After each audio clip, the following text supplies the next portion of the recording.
오늘 말씀은 충격을 이기는 길이라는 제목으로 말씀을 전하고자 합니다. 여러분 이제까지 살면서 가장 충격적인 일이 있다면 뭐를 제일 먼저 꼽을 수가 있을까요? 가슴이 철렁 내린 그런 적이 있기도 하지요. 아니면 정말 하늘이 깜깜해진 것 같은 어떤 그런 막연한 어떻게 할 수 없는 정말 그런 일도 우리 속에서 일어나기도 합니다. 아니면 가슴을 쓸어내리는 어떤 그런 일도 인생 속에 있습니다. 만약 그 누군가가 저에게 이렇게 질문을 한다면 무슨 이야기를 할까? 여러 가지 일이 있지만 제가 외국에 있을 때 집에 도둑을 맞은 적이 한 번 있어요. 크게 없어진 것은 크게 가진 것이 없어서 카메라가 그때 비쌌는데 그게 없어진 게 제일 속상했던 그런데 아이들하고 외출을 하고 딱 집에 들어와서 현관문을 딱 여는데 그 사람의 직감이란 게 참 희한하고 놀랍죠. 뭔가 칼날이 쑥 들어오는 것처럼 뭔가 쓱 하는 그런 느낌이 드는데 그 느낌이 아주 기분도 나쁘고 아주 이상하더라고요. 그 딱 문을 여는 순간 무슨 일이 집에 일어났구나 하는 그 생각이 칼이 싹 들어오는 것처럼 번개가 번쩍하는 것처럼 제 마음에 쑥 들어서 그 다음 두 번째 거실의 문을 딱 여는 순간 아니나 다를까 몇 가지가 이렇게 흩어져 있는 것을 발견하게 되었습니다.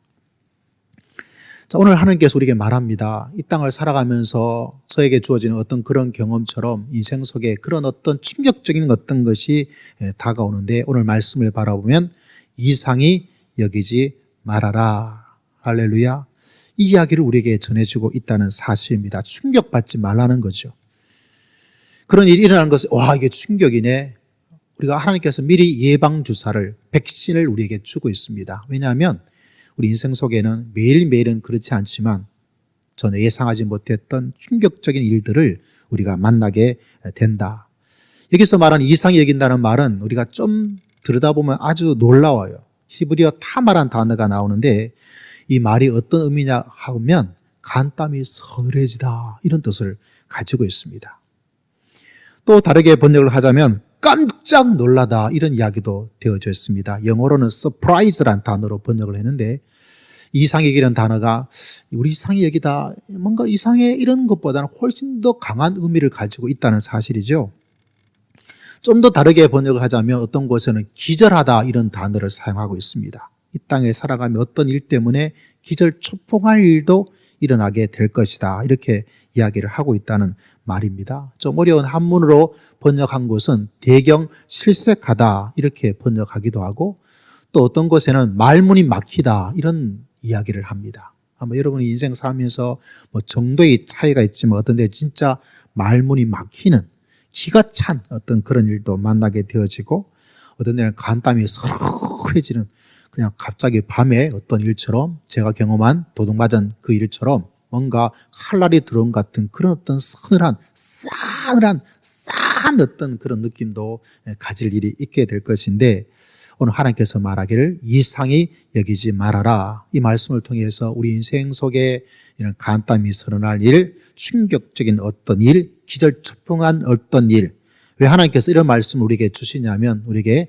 미리 예방주사를 하고 있는 것과 똑같아요.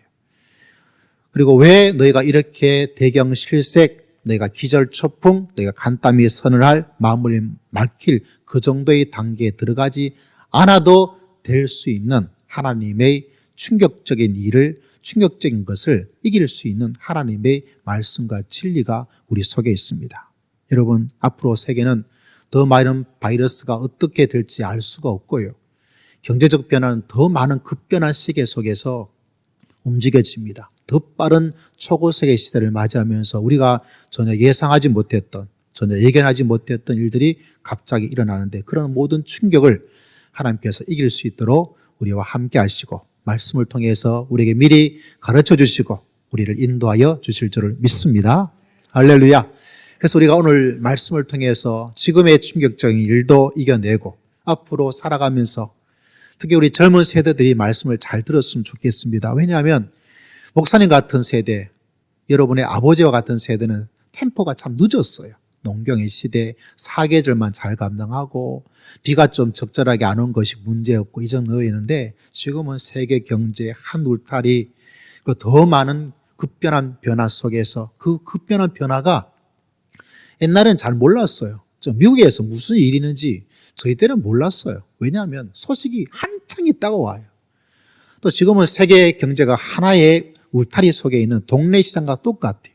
저기에서 무슨 일이 벌어지면 옛날에는 한참 있다가 여파가 일어나는데 지금은 뭐 금방 되어져서 정말 이 후손들이, 저희 자녀도 있지만 또 청년들이, 청소년들이 어떻게 이 다음의 시대를 살아갈까 진짜 충격인데, 그 충격이 보통 충격이 아니라 오늘 히브리어 타마가 이야기해 주는 것처럼 진짜 기절초풍할 말문이 막힐 정도의 충격적인 일이 갑자기 어떻게 일어날지 알 수가 없기 때문에 오늘 말씀을 마음속에 잘 기억해서 혹여나 잊어버리더라도 어떤 삶 속에 충격적인 일이 내 개인적으로, 나라적으로, 세계적으로 일어날 때 그때 하나님께서 뭐라고 말씀하셨지 꼭 기억해서 충격을 잘 이겨내서 인생을 아름답게 하나님의 은혜 가운데 살아갈 수 있는 여러분 모든 성도님들, 또 사랑하는 청소년 여러분, 그리고 모든 여러분의 가정 되시기를 주의 이름으로 축복합니다.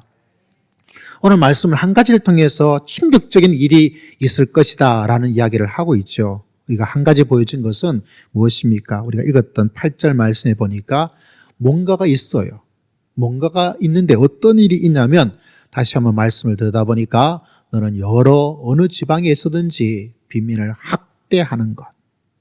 학대란 단어가 이미 가지고 있는 무게가 있죠. 또 뭐가 있습니까? 정의와 공의가 짓밟히는, 그러니까 일반적인 상식적인 어떤 일들이 아닌 어떤 일 때문에 충격을 받는 일들이 일어나게 될 것이다, 이렇게 이야기를 해주고 있습니다. 너무나 안타깝죠. 근데 참 놀란 것은 여러분, 이 말씀을 생각해 볼 때 일단 우리가 가지는 것은 하나님께서 이런 일에 관심을 가지고 있다는 사실이에요. 하나님이 이곳에 포커스를 가지고 있다는 사실. 여러분, 전도자는 이런 사회적 학대, 정의, 공의란 이 사회적 문제를 끄집어내서 관심을 가지고 있습니다. 요새 말로 하자면 여론화시키고 있는 거예요. 이걸 모른 척하고 있지 않습니다. 저기에서 학대가 일어나든지 공의와 정의가 짓밟히든지 나하고 아무 상관없어, 이렇게 하나님께서 말씀하고 있는 것이 아니라 바로 전도자를 통해서 그런 것이 일어나고 있다는 것을 우리들에게 이야기해 주고 있습니다. 이게 참 중요한 거예요. 여러분, 이 사회 문제가 많지만 사회가 좀 문제가 해결되는 것은 항상 뭐가 있냐면, 텔레비전이 방송해 주든지 청와대에 신청해 가지고 막 거기에 사람들 의견이 많이 달리든지, 아니면 언론이 이야기하든지 인터넷에서 막 이야기가 되어든지, 어떤 그런 일에 대해서 사람들이 수만 가지 문제 중에서 이 문제가 일어나, 이 문제가 중요해, 이 문제는 해결했으면 좋겠어, 이 문제가 우리가 어떻게 해결했으면 좋겠어, 이런 사람들의 마음이 모여지게 되어지면 그래도 그 문제에서만은 조금 더 진보하는, 발전해 나가는, 해결해 나가는 해법을 찾으려고 하는 어떤 것이 일어나는 것이 우리 시대의 문제인데, 그게 묻힐 때가 참 많아요. 사람들이 그것을 모르고 지날 때가 참 많습니다. 좀 알았으면 어떻게 했을 텐데, 다시 말하자면 관심을 기울여 나간다는 것이 얼마나 중요한가, 그것을 보여주고 있습니다. 여러분, 이런 말이 있습니다. 인간이 인간에게 하는 가장 큰 잘못, 인간이 인간에게 하는 가장 큰 잘못은 증오가 아니라 무관심이다, 이런 말이 있습니다. 제가 이 말을 들으면서 물론 증오도 아니 되어야 되겠죠. 그렇지만 무관심이란 것이 정말 사람이 사람에게 하는 가장 큰 잘못일 수도 있겠다. 이 무관심에 대해서는 연예인들이 종종 이야기를 하더라고요. 옛날에 악플 때문에 힘들었는데 자기가 활동하지 않고 있으니까 악플도 없어. 그래서 악플도 관심의 한 표현이구나, 이렇게 자기 나름대로 이겨내려는 어떤 그런 모습들 여러분도 들어보셨죠? 여러분, 인간이 인간에게 할 수 있는 가장 큰 잘못은 증오가 아니라 무관심이라. 근데 오늘 하나님께서는 어떻게 하고 있습니까? 이런 학대가 있는 곳, 정의가 무너지고 공의가 짓밟히고 있는 것을 모르겠다, 네가 학대당하든지 말든지, 공의가 없어지든 말든지, 불공평한 일이 일어나든지 말든지 나하고는 상관없어. 이렇게 하지 않고 그것이 있다는 것을 끄집어내어서 우리들에게 이 관심을 이야기해주고 내가 관심을 가지고 있다. 이렇게 이야기를 하고 있습니다. 이런 사회적 어떤 문제들. 우리 한국 교회를 자꾸 이야기할 때 이런 것이 극복되었으면 좋겠다. 이런 여러 가지 것 중에 하나가 뭐냐면 개교회주의라는 것이 있어요. 다시 말하자면 내가 다닌 교회만 잘 되면 돼. 내가 다닌 교회만 부흥하면 돼. 내가 다닌 교회만 평안하면 돼. 나머지 다른 교회는 어떻게 하든 상관없어. 저 교회가 무슨 문제 있으면 저 교회는 문제 있을지 몰라도 우리 교회는 괜찮아요. 이렇게 말하는 것이 바로 개교회주의입니다. 성도들이 어떤 이유 때문에 또 이사를 통해서 이렇게 교회를 옮기지 않을 수 없는 일이 생기게 되는데 옮겨나서도 자꾸 연락이 와요. 왜냐하면 그 교회가 아니라 바로 우리 교회, 내 교회가 와야 된다. 이런 것도 개교회주의 모습 가운데 하나입니다. 또 이런 개교회주의가 있다 보니까 믿음의 길을 걸어가는 우리들도 성도들도 어떤 모습을 가지냐면 내가 가지고 있는 문제, 내가 가진 상처, 내가 가진 아픔들, 내가 가지는 어떤 것, 이건 참 중요하죠. 물론 중요할 수밖에 없어요. 근데 문제는 뭐냐면 내 것에만 너무 몰두했다 보니까 다른 사람이 어떠한지를 잘 돌볼 수 없는 그런 안타까움을 가지게 됩니다. 월드비전이라는 단체를 여러분 들어보셨죠? 이 월드비전 회장으로 활동하는 리차드 스턴스라는 분이 계시는데 이분이 자기의 경험을 통해서 책 하나를 출판해서 우리에게 전해주었는데 그 책 제목이 뭐냐면 복음은 복음인데 구멍난 복음이다. 이렇게 제목으로 책을 하나 내었어요. 복음인데 거기에 구멍이 뻥 뚫려 있는 거예요. 왜냐하면 너무 개인적 내 자신의 문제만 몰두해 있다 보니까 내 교회만 이야기하다 보니까 진짜 사회적 학대, 정의, 공의 무너져 있고 어려움과 차별이 있는 그곳에서 사람들이 관심을 가지지 않는다. 내가 학대당하지 않으면 그건 됐어. 내가 차별당하지 않으면 그것만 됐어. 내가 왜 차별되고 있으니까 이건 문제만 해결되면 돼. 이러다 보니까 내 문제는 집중되어 있지만 다른 어떤 사람의 사회적 그런 문제에 대해서는 어떻게 해요? 복음은 복음인데 복음이 구멍이 뻥 뚫려 있는 것처럼. 제가 이 책의 제목을 보면서 마음의 생각과 고민을 하지 않을 수가 없습니다. 성도들에게 전해주고 있는 이 복음이 하나님께서 주신 이 복된 소식을 전하고 있는데 이 복된 소식을 구멍난 채로 여러분 생각해 보십시오. 주머니가 있는데 그 주머니가 구멍을 뻥 뚫려 있는 주머니를 여러분에게 준다면 내가 그것을 가지고 있다면 거기에 어떤 것을 담을 수 있겠어요? 안 될 일이겠죠. 그런 의미에서 이 복음의 구멍난 복음을 전하고 있는 것은 아닌가. 구멍난 복음인데 우리는 그것을 모르고 있는 것이 아닌가. 이런 생각을 하게 되는 것이죠. 근데 오늘 하나님께서는 구멍난 복음을 이야기해 주지 않고 자 봐라 이 사회, 이 국가에, 이 단체에 무엇이 있다고요? 학대가 있다.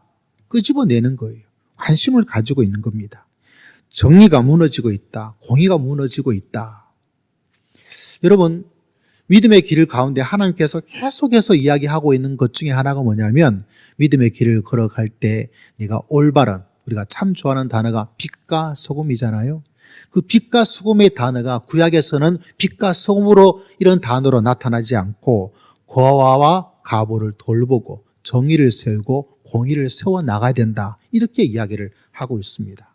그만큼 하나님께서는 이 사회가 구멍난 사회가 되지 않고 하나님의 사람을 통해서 하나님의 진리를 통해서 교회를 통해서 그 사회가 어떻게 정의가 짓밟히지 않고 공의가 세워지고 학대가 있다면 학대를 당하지 않도록 차별이 있다면 차별을 이겨낼 수 있도록 차별이 없는 사회를 만들도록 하나님께서 우리를 구원해 주셨고 교회 공동체를 만들어 주셨고 그 일을 감당할 수 있도록 하나님께서 빛과 소금의 사명을 우리에게 베풀어 주신 줄을 믿습니다.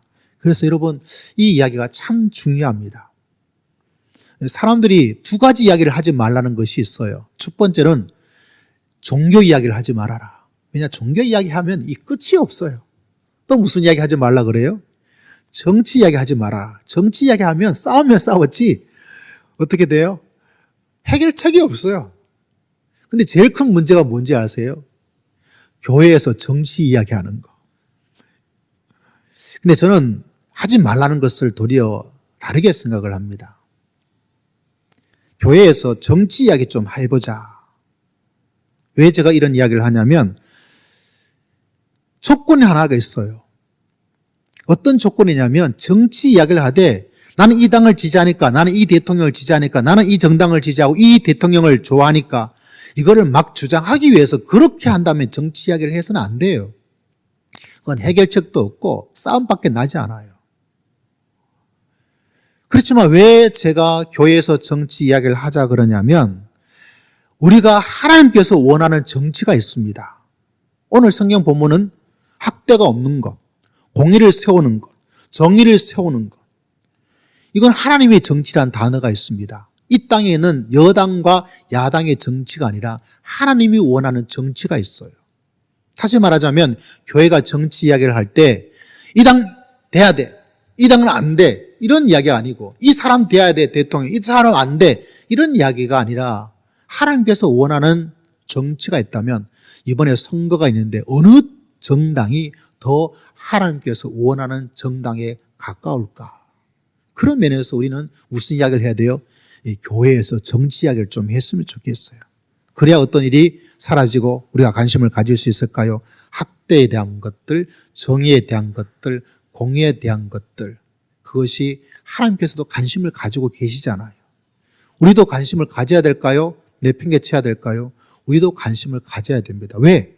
이 사회가 학대가 만연해지고 정의와 공의가 짓밟히고 그렇게 살아간다면 우리도 피할 수가 없어요. 우리도 그 피해를 언제든지 당할 수밖에 없습니다. 저도 당할 수밖에 없어요. 더군다나 하나님께서는 그런 사회, 그런 모습으로 이 땅이 이루어지기를 원하지 않습니다. 그를 위해서 우리를 부르셨고 우리를 거룩한 백성으로 삼아주셨고 우리를 구원해 주어서 빛과 소금의 삶들을, 구약적 표현으로는 정의와 공의를 세우는 삶을 하도록 하기 위해서 우리를 구원해 주시고 우리를 축복하여 주시고 우리를 사랑하여 주신 줄을 믿습니다. 오늘 중요한 주제는 이 이야기는 잠깐 하면서 더 중요한 말씀의 핵심은 뭐냐면 이런 이상한 일들이 있을 때 우리가 어떻게 이런 충격을 이겨내게 될까? 왜냐하면 이런 일이 있는 걸 바라볼 때 우리는 혼란스러워요. 학대가 막 일어나요. 사람이란 게 좀 학대가 차별이 좀 있지 이 정도가 아니라 막 정말 심장이 멈출 정도로 어떻게 사람이 이런 일을 할 수 있을까? 이렇게 사회가 되어야 되냐? 이런 수만 가지 학대, 정의가 무너지고 공의가 무너지는 일을 당하게 되면 우리가 그 충격을 받게 됩니다. 기절을 하게 될 수도 있어요. 말문이 막힐 수가 있습니다. 그러면서 우리는 이런 생각을 성도라면 한 번씩 하게 되죠. 아니, 하나님이 살아계시다고 말씀하고 계시는데, 하나님이 살아계시다고 말씀하고 계시는데 왜 이런 학대를 그냥 두고 보고 있을까? 왜 하나님이 살아계시다고 말을 하고 있는데 하나님께서는 저렇게 정의를 짓밟고 공의를 무너뜨리고 있는 저 사람을 그냥 두고 있을까라는 생각을 하지 않을 수가 없습니다. 그래서 많은 사람들이 어려움을 당하고 학대와 차별과 불공정과 정의가 무너지는 일을 당할 때 조금 생각이라도 할 수 있는 사람들은 누구나 그 문제에 대해서 고민하게 되어지고 어떤 사람은 그것 때문에 믿음이 식어지기도 하고 어떤 사람은 그런 이유 때문에 해답을 찾지 못해서 믿음을, 신앙을, 교회를 떠나는 일도 일어나게 되는 것. 다시 말하자면 그 충격을 이겨냈나 충격을 이겨내지 못하고 넘어질 때가 많이 있습니다. 어떻게 해야 될까요? 그래서 오늘 하나님께서 말씀하기를 이상히 여기지 말라 그러면서 하나님의 이야기를 해주고 있습니다. 그 충격을 이렇게 이겨내면 될 것이다 라는 해답을 몇 가지를 이야기해 주고 있습니다. 성경 전체를 바라보면 어떻게 그런 충격을 이겨낼 수 있을까? 첫 번째 해답 가운데 하나는 이런 해답입니다. 사람들이 이번에 바이러스가 있을 때 중국에서 시작이 되었다 이렇게 일반적으로 이야기를 하고 있죠. 그때 어떤 사람은 말하기를 그 중국 잘 됐다. 왜냐하면 예배당 실제로 많이 무너뜨렸습니다. 교회에 많이 박해, 순교도 일어났고요.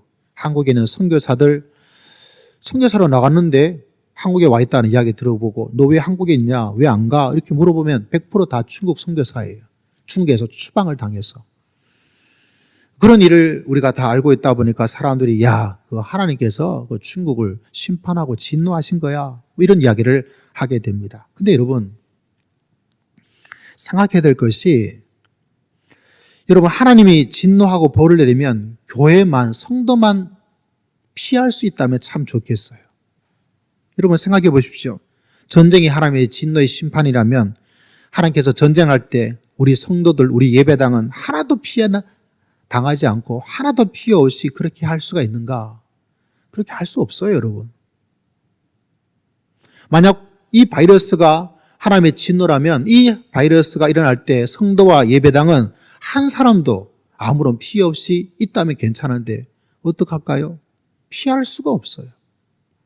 여러분 이제 귀담아 들어주세요. 그래야 충격을 이겨나갈 수가 있습니다. 예수님께서 이런 말씀하셨습니다. 마태복음 13장에 보니까 이런 말씀이 있습니다.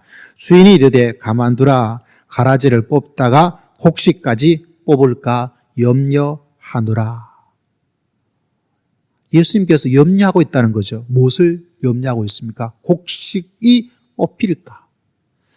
이 이야기는 마태복음 13장에는 우리가 잘 아는 네 가지 밥 비유가 나오죠. 천국에 대한 이야기를 하면서 밥 비유를 하고 나서 곧바로 이 이야기가 나와요. 그 밭에 좋은 하나님의 말씀의 씨앗을 뿌리는데 어떤 밭은 나지도 않고 어떤 밭은 좀 자라다가 없어지고 이런 이야기 하죠. 믿음의 길을 잘 걸어가는 사람도 있고 믿음의 길 좀 걸어가다가 넘어진 사람도 있고 믿음의 길을 걸어가서 30배, 60배, 100배의 열매를 거둔 사람도 있다.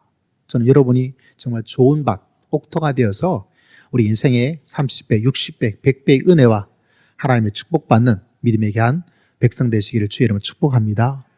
그 이야기를 딱 하자마자 어떤 이야기가 나오냐면 바로 이 가라지 비유가 나와요. 그 좋은 씨앗을 뿌려서 자라고 있는데 문제는 추수 때가 거의 가까워졌을 때 보니까 곡식 속에, 알맹이 속에 뭐가 있어요? 가라지가 있어요. 이 가라지 두었다가는 곡식이 제대로 자랄 수가 없습니다. 알고 보니까 원수가 와가지고 그 좋은 곡식에, 벼에, 보리에 뭐를 뿌려버렸어요? 가라지를 뿌려버린 거예요. 처음에는 몰라서 자랐는데 막상 마지막 결실에서 가져야 될 그때 가까이 되면 가까이 될수록 피해가 심각해지다 보니까 어떻게 해야 될까요? 그 가라지를 뽑아버려야 돼요. 그래야 곡식이 제대로 자랄 수 있습니다. 그런데 오늘 예수님께서 뭐라고 말씀하고 있습니까? 하인들이 주인님 저기는 저 가라지 원수가 뿌렸는데 조사해보니까 그렇게 나왔습니다. CCTV에 딱 찍혔어요. 꼼짝 못합니다. 그리고 저 가라지 어떻게 하면 좋을까요? 가서 내길 뽑아버리겠습니다 라고 이야기를 하니까 예수님께서 말씀하기를 비유 속에서 이렇게 이야기합니다. 가만둬. 뭐를 가만두라는 거죠? 가라지 그냥 둬. 이렇게 이야기합니다. 왜 가라지를 그냥 둘까요? 당연히 뽑아야죠. 당연히 없애야 되는 것입니다. 그런데도 불구하고 가라지를 뽑지 말고 그냥 두라고 이야기를 하는 거죠. 이 말도 안 되는 이야기를 하고 계시는 거예요.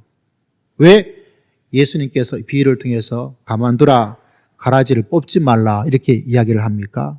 잘못하다가 서툰 사람이 그 가라지를 뽑으려고 하다가 뭐까지 뽑을 수가 있어요? 곡식까지 뽑을 수가 있는 거예요. 곡식이 다치는 거예요. 곡식이 다치기 때문에 가라지를 뽑는 거 뽑지 않고 그냥 가라지 있지만 그냥 두라 이렇게 이야기를 하고 있는 것을 바라보게 됩니다. 왜 이 땅에 하나님이 계시다면서 왜 이럴까? 우리는 그렇게 의문을 가지고 참 이해가 하지 않지만 예수님께서 주시는 대답 가운데 하나가 뭐냐면 그거를 이렇게 뽑으려고 하다가 누가 다쳐요? 성도가 다치는 거예요. 그걸 뽑으려고 하다가 곡식이 다치는 거예요. 하나님께서 그것을 아시기 때문에 마음으로는 정말 우리가 흔히 말하는 것처럼 꿀뚝처럼 그 가라지를 뽑고 싶지만 그런 일이 있을 때 하나님의 진노를 주어서 뭔가 본때를 보여주고 싶은 것이 있겠지만 그러다가 누가 다쳐요? 곡식이 다쳐요. 그래서 그 진노가 우리가 생각하는 그런 수준으로 우리가 생각하는 그 일 속에 금방 일어나지를 않아요.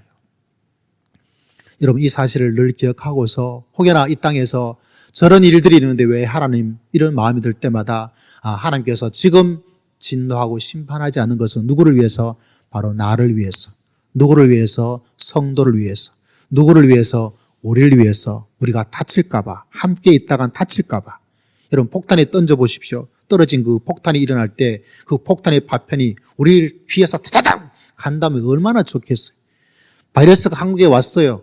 중국에서 일어났어요. 성도와 예배당을 다 피해간다면 진짜 괜찮죠. 그런데 그럴 수 없다는 거예요. 누가 다쳐요? 곡식이 다치는 거예요. 누가 다쳐요? 여러분이 다치는 거예요. 누가 다쳐요? 우리가 다치는 거예요. 그래서 그것을 멈추고 있다는 사실을 기억해야 됩니다. 여러분, 이렇게 충격을 이겨나가서 믿음의 하나님을 붙잡고 믿음의 길을 달려갈 수 있는 여러분 모두가 다 되시기를 주의 이름으로 축복합니다. 해답 가운데 두 번째는 뭐냐면 오늘 말씀과 직접적 연관 속에 있습니다.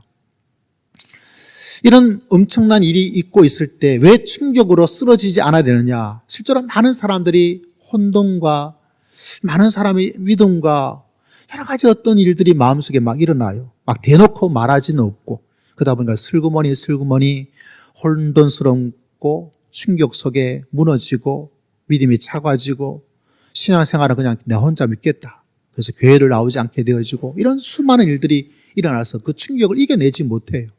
그리고 하다못해 밖에 있는 사람들에게 야, 너 하나님 있는데 하나님이 계시다면 왜 이런 일이 일어나는데? 라고 대답할 때 그 질문에 선뜻 야, 이런 뜻이 있어 라고 대답을 잘 하지를 못해요. 여러분 기억해야 될 하나님의 해답 가운데 두 번째는 바로 오늘 읽었던 8절 말씀이에요. 자, 8절 말씀을 여러분 다시 한번 읽고 여러분 마음속에 꼭 기억해서 충격조차 이겨낼 수 있는 하나님의 귀한 성도님 다 되시기를 주의 이름으로 축복합니다. 자, 8절 말씀 같이 한번 읽어보겠습니다. 시작. 너는 어느 지방에 있어든지 비민을 학대하는 것과 정의와 공의를 짓밟는 그것을 이상히 여기지 말라. 높은 자는 더 높은 자가 감찰하고 또 그들보다 더 높은 자들도 있습니다. 그 즉시 하나님의 심판이 일어나서 하다 보면 곡식이 다치기 때문에 안 하는 것. 이 첫 번째 해답 가운데 하나고요.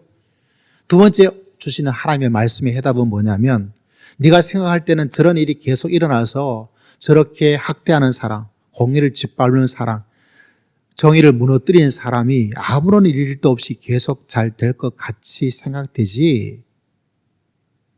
여러분 사실 왜 학대, 정의, 공의가 무너질 때 왜 속상하냐면 저런 가해자가 아무런 책임 없이 아무런 일도 없이 계속해서 떵떵거리며 잘 살까봐 그게 속상하고 그게 더 가슴 아픈 거예요.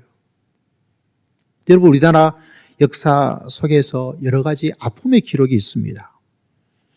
사람마다 다 생각이 좀 다르겠지만 그래도 어느 정도 동의하는 것 중에 하나가 광주의 민주화 사건, 세월호 사건, 아마 그런 것이 우리 사회 전체에 아픔으로 작용을 하고 있는 것처럼 제가 느껴지고 판단이 되어져요. 사람들이 이것에서 왜 더 많은 관심을 가지고 있는가? 피해를 당한 사람들, 유가족들, 자녀를 잃어버린 사람들, 왜 지금도 이 문제를 계속 이야기하고 있냐면 진상이 제대로 밝혀지는 것이 좀 많이 부족하다. 그리고 그 가해자 되는 사람들이 아무런 처벌, 아무런 사과, 아무런 어떤 것도 하지 않고 그냥 지나가 버릴까 봐 그게 더 마음이 아픈 거예요. 이미 여러분 사건을 통해서 사랑하는 자녀와 선생님이 사랑하는 자녀와 부모들이 이미 죽음이란 죽음은 되돌릴 수가 없잖아요. 그죠? 바다에 있는 사람을 군인들에게 피해를 당한 그 사람을 살릴 수만 있다면 살려달라고 이야기했을 거예요. 저한테 와서 목사님 이 사람 살려주세요. 아무도 이렇게 말하는 사람은 없어요. 왜? 이미 죽음이라는 사건은 피해는 이미 끝이 났기 때문에 어떻게 회복하고 되돌릴 수가 없어요. 그렇지만 그들이 바라고 있는 것은 무엇입니까? 이 사건이 누가 책임을 져야 되고 어떤 정도까지 일이 일어나게 되었고 이거에 대해서 어떤 사람이 그래도 납득할 만한 조사를 통해서 책임자 처벌이 되어져야 될 텐데 그게 감춰져 있고 그것이 제대로 안 되어졌다는 생각을 가지게 됩니다. 물론 어떤 사람은 이 정도에서 그만두자라는 생각을 가질 수도 있고 아니다 더 하자는 사람도 있겠지만 오늘 말씀을 통해서 바라볼 때 우리가 기억해야 될 것은 하나님께서 뭐라고 말씀하고 있습니까? 감찰하는 분이 계시다. 누가 계시다고요? 감찰하는 분이 계시다. 여러분 이것을 꼭 기억하고 나아가야 됩니다. 감찰, 한문으로는 살필 감에 살필 찰자더라고요. 다시 말하자면 살피는 자가 있다는 거예요. 살피는 자가. 더 높이서 살피는 자가 있고 더 높이 위에 또 더 높이면서 살필 자가 있고 최고로 높은 곳에서 살펴주실 분이 계시다는 생각을 하지 않을 수가 없어요. 누가 살펴주실까요? 누가 살펴주실까요? 하나님께서 살펴주실 줄을 믿습니다. 그래서 그 충격을 이겨내라는 거죠. 물론 지금 당장 다 낱낱이 다 해서 하나님을 탁 해가지고 이렇게는 하지 않아요. 그런 일 가운데는 혹여나 혹시 다칠까 봐. 그렇다고 그것을 그냥 무마되어 서서 그냥 지나치는 거 전혀 아니에요. 누가 계시다고요? 하나님이 계셔서 그 모든 것을 살펴주실 줄을 믿습니다. 여러분 그 사실을 기억하고 내 속에 다가오는 그 충격을 잘 이겨낼 수 있는 믿음의 귀한 성도님들 다 되시기를 주의 이름으로 축복합니다. 그래서 분명히 살필 분이 계시다. 물론 내 마음으로 시원하게 그냥 내가 생각하는 것처럼 그 하늘에서 벼락이 드러나든지 뭐 갑자기 무슨 일이 사건이 막 CCTV가 발견돼가지고 문서가 확 드러나가지고 막 낱낱이 되어져서 내가 마음에 생각하는 수준만큼 내가 생각하는 일만큼 되지 않을지라도 그러나 더 공정하게 더 공평하게 더 밝히 드러내실 분이 계십니다. 누가 계시다고요? 하나님께서 감찰하신 하나님께서 그 모든 것을 드러내시고 이 땅에서 또 마지막 하나님의 심판 속에서 하나님께서 역사하시고 하나님께서 공의를 세워주실 줄을 믿습니다. 하나님께서 그 이야기를 해주고 있습니다. 그리고 심지어 어떤 것까지 이야기해주고 있습니까? 9절 말씀이 참 어려워요. 갑자기 이 말씀이 왜 뚝 튀어나왔느냐? 여러분 9절 말씀에 땅의 소산물은 모든 사람을 위하여 있나니 왕도 밭의 소산을 받는다. 다시 말하자면 왕도 모든 사람 중에 한 사람이라. 다시 말하자면 왕은 내가 이만큼 높아. 감히 나를 누가 건드려? 내가 하는 모든 일에 대해서 너희들이 뭘 안다고? 이거 분명히 숨길 수 있어. 이렇게 되는 것처럼 왕이 생각하고 사람들이 왕은 그렇게 할 힘이 있다. 권세를 가지고 있다라고 말씀드리지만 이 왕조차 누가 감찰하고 계십니까? 하나님께서 하늘에서 이 왕을 모든 사람처럼 감찰하고 계시다는 사실입니다. 그 위세를 떨치는 왕조차 어떻게 하고 있다고요? 하나님의 감찰, 살핌 속에서 일반적인 모든 사람처럼 똑같은 한 사람일 뿐이다. 그래서 여러분 아무리 권세가들이 어떻게 한다 하더라도 누가 계실까요? 나는 모를 수가 있어요. 그 당시 언론이 관심을 기울이지 않아서 공론화되지 않을 수도 있습니다. 그러나 저는 믿습니다. 이 모든 것을 살피시는 하나님께서 새롭게 역사해 주시고 하나님께서 인도하여 주실 줄을 믿습니다. 그래서 그 충격을 이겨낼 수 있는 거예요. 충격을 이겨낼 수 있어요. 하나님께서 우리에게 주신 세 번째 해답 가운데 하나를 또 이야기를 해드리고자 합니다. 세 번째 해답은 무엇이냐? 토미 누벨리라는 분이 계시는데 이분이 기쁨의 훈련이란 제목의 책을 내셨는데 제가 얼마 전에 한번 설교를 드렸죠. 항상 기뻐하라, 쉬지 말고 기도하라, 범사에 감사하라. 한국교회는 쉬지 말고 기도하는 걸 열심히 하려고 그래요. 여러분 지금 많이 기도하셔야 돼요. 진짜 많이 기도하셔야 돼요. 왜 기도해야 되냐? 앞으로 이 사건이 코로나 사건이 미칠 영향을 아무도 예측을 못해요. 언제 경제가 회복될지, 어떻게 이 문제가 해결될지, 얼마나 오래 걸릴지 알 수가 없습니다. 여러분 기도함으로 하나님의 은혜 가운데, 하나님의 도우심 가운데 극복해 나갈 수 있는 여러 성도님들 꼭 되시기를 주의 이름으로 축복합니다. 두 번째 우리가 감사라 그러잖아요. 우리는 감사를 잘해요. 우리 교회도 감사를 일기도 쓰고 또 감사 예물 드리면서 감사를 표현하고 참 아름다운 감사를 드리고 있는데 항상 기뻐하라 그러는데 그 말씀을 가만히 묵상하고 생각하다 보니까 이 기뻐하는 훈련은 왜 잘 안 될까? 저는 사실 좀 진지해요. 진지하다 보니까 이 기쁨과는 좀 진지가 같이 좀 가야 되는데 뭔가 감정적으로 막 기뻐하고 막 이게 좋아하고 막 이게 잘 안 돼요. 제가 갱상도 사람이라 그래서 그런지 좀 뭐가 뭉개 잡고 이런 걸 좀 그런 성향이 있는 것 같아요. 여러분도 그렇게 느껴지죠? 그러다 보니까 막 기쁘고 막 이런 게 좀 잘 안 돼요. 어떻게 하면 좋을까요? 그래서 기쁨에 대한 말씀이 제 마음속에 꽂혀서 어떻게 하면 기쁨을 드러내고 또 기쁨을 이렇게 하나님의 말씀대로 항상 기뻐할 수 있는 그런 삶을 살아갈까 이렇게 고민을 하다가 문득 저는 항상 또 책을 좋아하다 보니까 이런 거를 훈련할 수 있는 책이 없을까 이렇게 해서 검색을 해보니까 유일하게 이 책이 하나 있더라고요. 그래서 제가 어제 먼저 제가 이 책을 가지고 매일매일 일부분을 읽고 나도 그렇게 기쁨의 훈련을 이렇게 하고 있는데 제가 조금 기뻐하는 것 같지 않습니까? 얼굴에?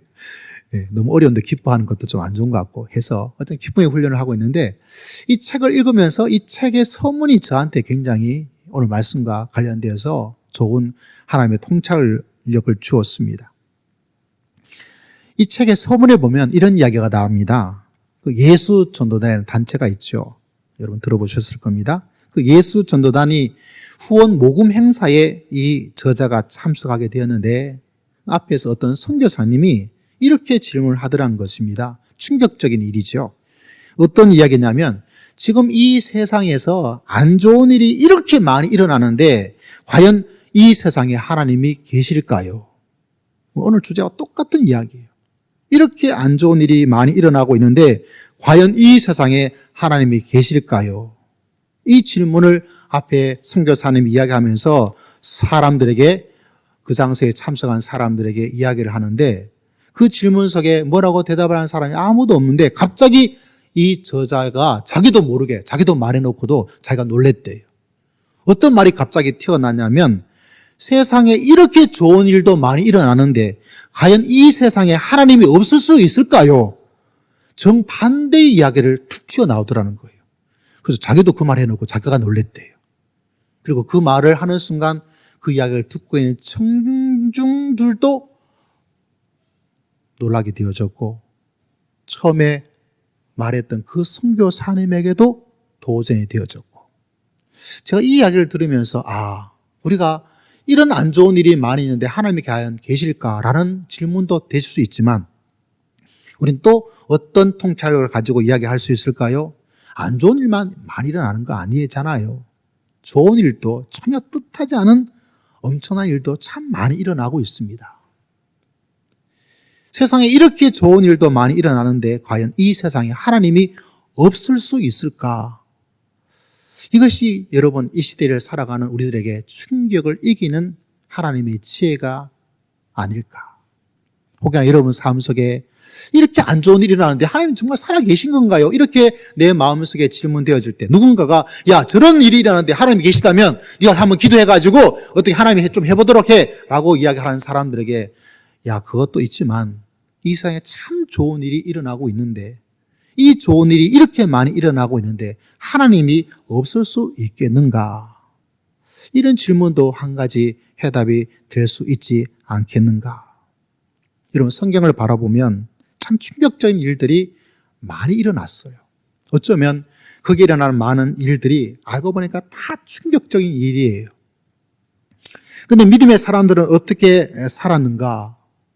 여러분 다니엘을 보십시오. 그에게 가장 충격적인 일은 뭐냐면 하나님을 믿는 자기 나라가 멸망했다는 거예요. 나라가 멸망했어요. 멸망당하고 다른 왕조가 세워진 것이 아니라 어떻게 되었습니까? 이방 나라였던 그 바벨론이 자기들의 왕, 자기들의 귀족, 왕족, 똑똑하다는 지배, 지도층 전부 다 1만 명 이상을 데려가 버렸어요. 얼마나 충격적인 일이에요.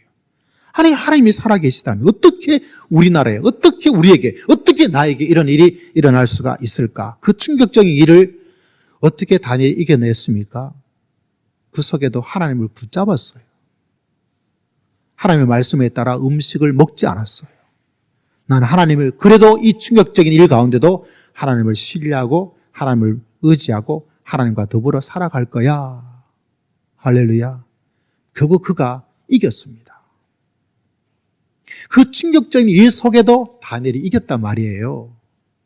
그 안 좋은 일이 일어나는 가운데도 이상한 그 가운데도 그것에 빠지지 않고 그거를 믿었어요. 그때 믿음의 영웅이 탄생하는 거예요. 여러분 우리 삶 속에도 이런 충격적인 일들이 앞으로 일어납니다. 그럼에도 불구하고 그 속에서 하나님을 붙잡고 그래서 전도서의 주제는 이 땅에 우리가 예상하지 못한 일이 일어난다. 우리가 노력한 만큼 노력이 보상되지 않고 우리가 계획한 만큼 계획대로 풀리지 않을 것이다. 그게 인생이다. 그 속에 우리는 헤벨님, 헛되고 헛되다고 말을 하는데 그 세상에서 그럼 어떻게 살아야 될 것인가? 하나님을 경배하고 하나님을 의지하고 하나님을 믿고 나아갈 때 그 모든 일들 속에 하나님께서 역사하여 주실 줄을 믿습니다. 그래서 이런 일들의 이야기가 바로 신앙의 이야기죠. 솔직히 말하자면. 요새 또 보십시오. 엎친 데 덮친 격의 일이 계속 일어나요. 엎친 데 덮친 격이에요. 우리 인생도 보니까 어때요? 좋은 일도 연겁 일어날 때가 있고 우리가 말하죠. 안 좋은 일도 엎친 데 덮친 격처럼 1차 안 좋은 일, 2차 안 좋은 일, 3차 안 좋은 일이 일어나요. 제 경험도 보니까 그런 것 같아요. 여러분도 100%까지는 아니더라도 맞아. 그때 안 좋은 일이 또 엎친 데 덮친 격처럼 일어날 거야. 충격적인 일이죠. 그럼 어떻게 그 충격을 이겨나갈 수 있을까요? 다른 것이 아니에요. 요새 또 보십시오. 그 엎친 데 덮친 격. 노예로 팔려갔다가 또 열심히 해서 제대로 좀 이제 해볼만 하니까 성추행범으로 몰려가지고 또 감옥에 들어가고 무슨 내 인생이 이렇게 노예고 감옥이고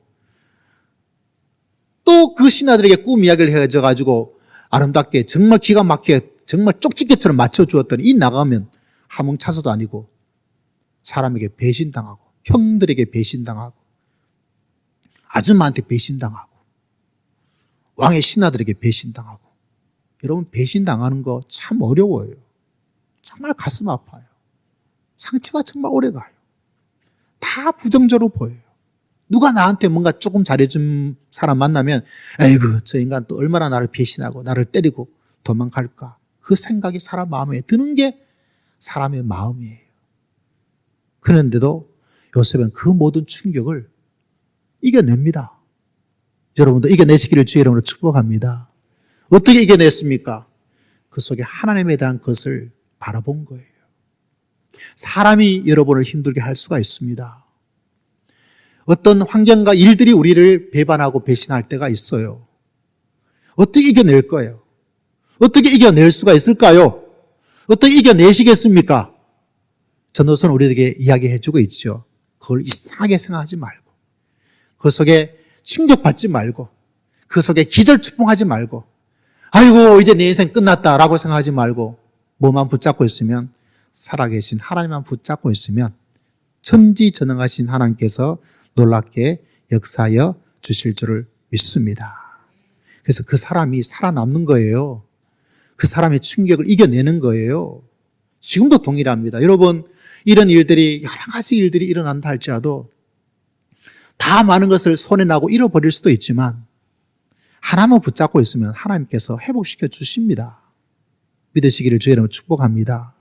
그래서 기도하고 예배를 드리고 제가 이 예배를 포기하자는 것이 뭐냐? 물론 온라인으로 예배를 드릴 수 있겠죠. 그러나 여러분 현장감이 다르잖아요.